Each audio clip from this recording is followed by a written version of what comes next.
Daughter rights इन father property, पिता की संपत्ति में पुत्री का अधिकार। इस संबंध में कई सारी बातें कही जाती हैं। कई सारे व्यक्ति ऐसा कहते हैं कि पुत्री का पिता की संपत्ति में कोई अधिकार नहीं होता, जबकि कई सारे व्यक्ति ऐसा कहते हैं कि पुत्री का अधिकार उतना ही होता है जितना कि एक बेटे का।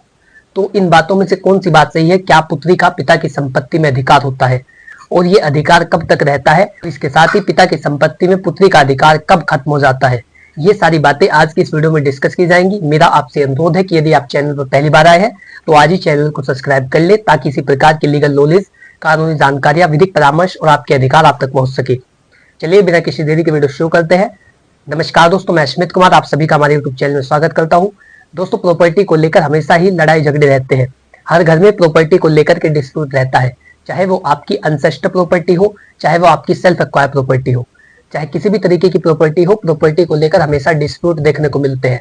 यदि आप कभी कोर्ट गए होंगे, आपने देखा होगा कि कोर्ट में इतनी ज्यादा भीड़ है, सैकड़ों की संख्या में संपत्ति को लेकर के मामले होते हैं। इसी के बीच में एक सवाल आता है कि क्या पुत्री का पिता की संपत्ति में अधिकार होता है? दोस्तों, मैं आपको बता दूं कि प्रॉपर्टी होती है दो प्रकार की, एक होती है अनसेस्टर प्रॉपर्टी और एक होती है सेल्फ एक्वायर प्रॉपर्टी। जो अनसेस्टर प्रॉपर्टी है, जो पैतृक संपत्ति है, जो आपको 4 जनरेशन के थ्रू मिली है, सबसे पहले परदादा, फिर दादा, फिर बेटा और फिर पोता, जो 4 पीढ़ी से चली आ रही है, उसे कहते हैं अनसेस्टर प्रॉपर्टी। तो जो पैतृक संपत्ति है उसमें बेटी का बेटे के बराबर अधिकार होता है। ऐसा हिंदू सक्सेशन एक्ट में 2005 में संशोधन हुआ। हिंदू उत्तराधिकार अधिनियम में 2005 में संशोधन किया गया। उसके बाद से बेटियों को भी उतना ही अधिकार दिया जाता है, उतना ही बेटियों का राइट होता है जितना कि किसी बेटे का होता है। लेकिन सन 2005 से पहले प्रॉपर्टी पर बेटियों का अधिकार केवल आवासीय भूमि पर था। जो रहने की भूमि होती है, केवल उसी में उन्हें हिस्सा मिलता था और उसके लिए भी उन्हें बहुत ज्यादा चक्कर काटने पड़ते थे, काफी ज्यादा विवाद होते थे।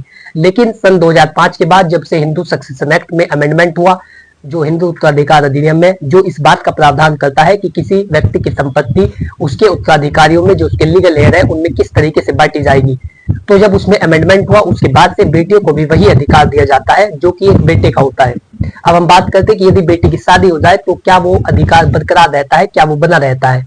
तो मैं आपको बता दूं कि बेटी की शादी हो जाने के बाद भी पिता की संपत्ति में उसका अधिकार वही रहता है जो उसका अधिकार जब था, जब उसकी शादी नहीं होती, क्योंकि कानून ऐसा मानता है कि बेटी उसी परिवार का सदस्य है और उस परिवार की संपत्ति में बेटियों का भी अधिकार होना चाहिए। इसी को लेकर सन 2005 में अमेंडमेंट किया गया। दोस्तों, कई बार ऐसा देखा जाता है कि कोई महिला विधवा हो जाती है, तलाकशुदा हो जाती है, पति उसे छोड़ देता है, वो मायके में रहने लग जाती है। ऐसी कंडीशनों में उसके अधिकारों को बचाने के लिए ये अमेंडमेंट किया गया।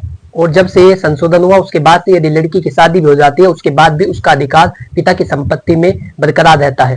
तो दोस्तों, ये तो सबसे पहली प्रॉपर्टी थी अनसेस्टर प्रॉपर्टी, जिसे कहते हैं पैतृक संपत्ति, जो आपको जनरेशन के थ्रू मिलती है। लेकिन जो दूसरी प्रॉपर्टी होती है self acquire property, self acquire property होती है स्व अर्जित संपत्ति, जिसे व्यक्ति अपनी कमाई से खुद खरीदता है। संपत्ति या तो उसको गिफ्ट डीड के थ्रू मिली है या फिर उसने उसे अपनी कमाई से अर्जित किया है। तो जो सेल्फ एक्वायर प्रॉपर्टी है, जो किसी भी व्यक्ति की सेल्फ एक्वायर प्रॉपर्टी होती है, स्व अर्जित संपत्ति होती है, उसमें केवल उसी व्यक्ति का अधिकार होता है जिसके वो नाम होती है। यदि आपके पिता के पास सेल्फ एक्वायर प्रॉपर्टी है तो उस पर केवल आपके पिता का अधिकार है। आपका भाई या आप उस पर कोई क्लेम नहीं कर सकते। आपके पिता की इच्छा है कि वो अपनी संपत्ति किस व्यक्ति को देना चाहते हैं या दोनों को देना चाहते हैं, लेकिन आप उसमें अपनी मर्जी से, अपनी इच्छा से किसी भी तरीके का क्लेम नहीं कर सकते।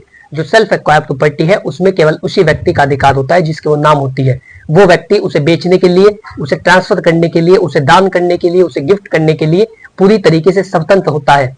ऐसी कंडीशन के अंदर कोई भी व्यक्ति, चाहे उसका उत्तराधिकारी हो, उसका लीगल हेयर हो, उसका बेटा हो, उसकी बेटी हो, कोई भी व्यक्ति उसमें कोई क्लेम नहीं कर सकते। तो अब बेटियों को समझना होगा, यदि पिता की अनसेस्टर प्रॉपर्टी है, पैतृक संपत्ति है, तो उसमें तो आपका अधिकार जन्म लेते ही हो जाता है। जो पैतृक संपत्ति होती है, अनसेस्टर प्रॉपर्टी होती है, किसी परिवार के पास पैतृक संपत्ति है, उस परिवार में जन्म लेते ही उस बच्चे का अधिकार पैतृक संपत्ति में हो जाता है। यदि उसके पिता की डेथ होगी तो वो संपत्ति ऑटोमेटिकली उस व्यक्ति के नाम आ जाएगी। लेकिन यदि सेल्फ एक्वायर प्रॉपर्टी है तो उसमें आप किसी तरीके का कोई क्लेम नहीं कर सकते, यदि सेल्फ एक्वायर स्वर्जित संपत्ति होती है। और अब मैं आपको बताने वाला हूं कि सेल्फ एक्वायर प्रॉपर्टी में भी आप क्लेम कैसे कर सकते हैं। तो मैं आपको बता दूं कि यदि सेल्फ एक्वायर प्रॉपर्टी जिस व्यक्ति के नाम है और उसकी डेथ हो जाती है, लेकिन उसकी डेथ बिना किसी वसीयत किए होती है। देखिए, वसीयत एक डॉक्यूमेंट होता है जिसमें व्यक्ति अपने मरने से पहले ये बता देता है कि उसकी संपत्ति उसके मरने के बाद किस व्यक्ति को दी जाएगी। तो यदि किसी व्यक्ति ने या आपके पिता ने वो वसीयत नहीं की है या उन्होंने अपनी संपत्ति को गिफ्ट नहीं किया है, तो ऐसी कंडीशन के अंदर उनकी डेथ के बाद आप उसमें क्लेम कर सकते हैं। क्योंकि जो संपत्ति होती है, यदि वो सेल्फ एक्वायर प्रॉपर्टी भी है और उसकी वसीयत नहीं की गई है, उसको ट्रांसफर नहीं किया गया है, तो जिस व्यक्ति की डेथ होती है उसके लीगल हेयर में उसके उत्तराधिकारियों में वो बांट दी जाती है।